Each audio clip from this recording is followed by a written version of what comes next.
So at the Center for Sustainable Change, we also work with parents. We work with clients who come in and see us about family issues and family situations.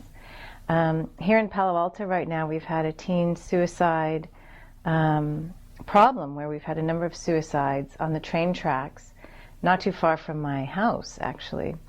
And I think that what the principles provide in terms of helping with these kinds of problems and family problems of all sorts is it's almost like an arrow.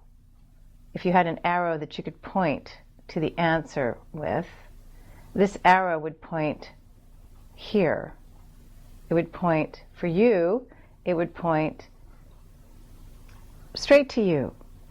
And I think that the gift of the principles and of our idea of innate wisdom or innate mental health is that parents start to learn to trust their own instincts about their kids and to notice that their feelings, when their feelings are off base a little bit, when your feelings are angry and you're projecting into the future because you're worried about, oh my God, my kid's going to end up homeless and begging for change on this. This is what we do as parents. You know, I have 2 kids. Then you're not really in the present with your kid. You're way off 20 years from now. And that's what so much of parenting is about. It's about worrying about the future. And so what the principles do is it helps people get back into just being present with their kids. And when you get present with your kids, first of all, you enjoy parenting. You notice all these things. Like I have a 3-year-old, and sometimes I look at her, and I can't believe what a munchkin she is. She's such a munchkin. Like, you're so little and so cute. You know, you get that. You just want to pinch them. And that's why we had kids, so we could, you know, pinch their cheeks and just admire how cute they were and have cuteness running all over the house. And unless I'm present, I don't see that.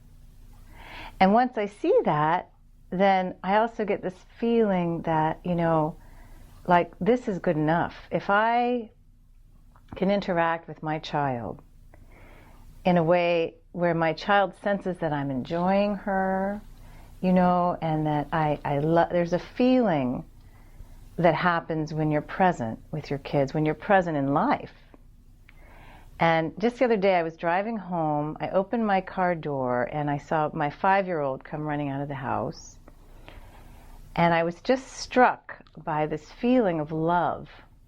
And it was almost a tangible, you know, like hitting a wall. It was that real, this feeling of love.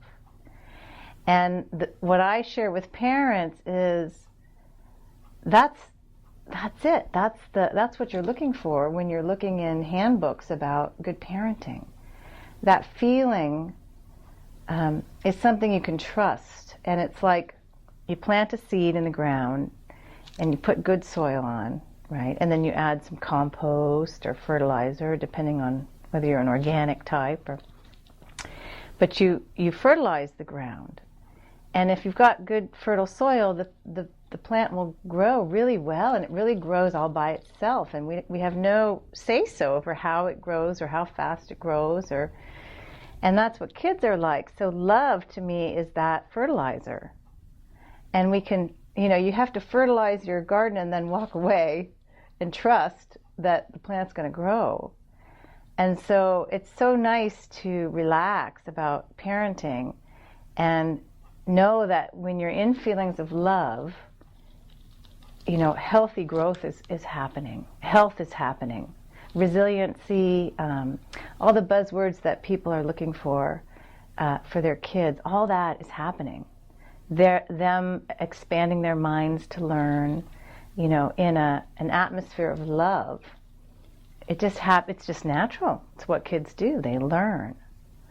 So having read many books about parenting, because when I had my first kid, I was quite worried about, you know, how to do this right, and I had heard a lot of advice.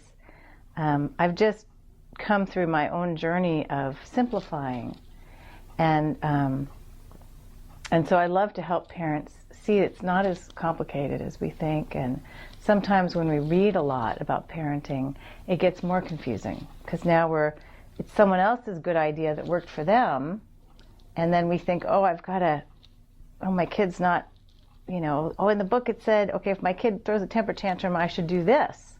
But if your instinct in that moment is telling you that's not going to work here, this is what's important, your instinct. Because why do we have instinct? We have it for a reason, to guide us.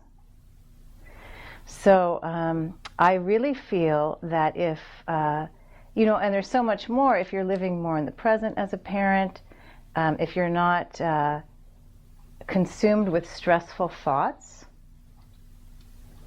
and we know the principles help us start to dissolve our stressful thinking, right? Then you are a better role model. You're enjoying your life more. And what I see for parents just across the board, on a global scale, is that if parents can come out of stressful, insecure thinking and appreciate whatever they have, even if it's not much, just whatever they have in the moment, then these problems that we see, like child abuse, child neglect, some of the awful things we hear about, that kids can go through, being abandoned, all that will go away eventually if parents learn to live in higher feeling states and with more wisdom and love.